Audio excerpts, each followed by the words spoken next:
অনেকে তো এমন রয়েছে যারা সন্তানকে খুশি করার জন্য সর্বাধিক চেষ্টা করে, স্ত্রীকে খুশি করার জন্য সর্বাধিক চেষ্টা করে, অনেক আত্মীয় স্বজনকে খুশি করার জন্য অনেক চেষ্টা করে।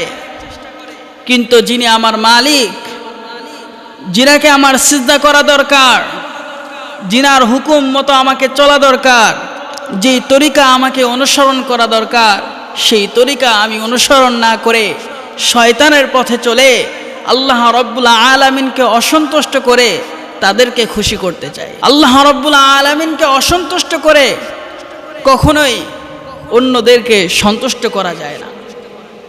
এই দুনিয়ার মধ্যে যারাই আজ আপনার প্রশংসা করছে, যাদেরকে খুশি করার জন্য আপনি দিন রাত পরিশ্রম করেছেন, যাদের সন্তুষ্ট একটু ভালোবাসা মোহাব্বত পাওয়ার জন্য আপনি অকাতরে পরিশ্রম করে গেছেন, তারাই আপনার এমনভাবে আপনার সাথে দুশ্মনী করবে, এমনভাবে আপনাকে কষ্ট দেবে যা আপনি কখনো কল্পনাও করতে পারেন না।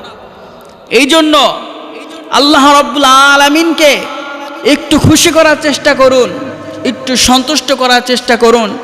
দেখবেন আল্লাহ যদি খুশি হয়ে যায়, পুরা দুনিয়া আল্লাহ রব্বুল আলামিন আপনার পায়ের নিচে দিয়ে দিবে। পুরা দুনিয়া আপনার জন্য পাগল হয়ে যাবে, পাগল পারা হয়ে যাবে।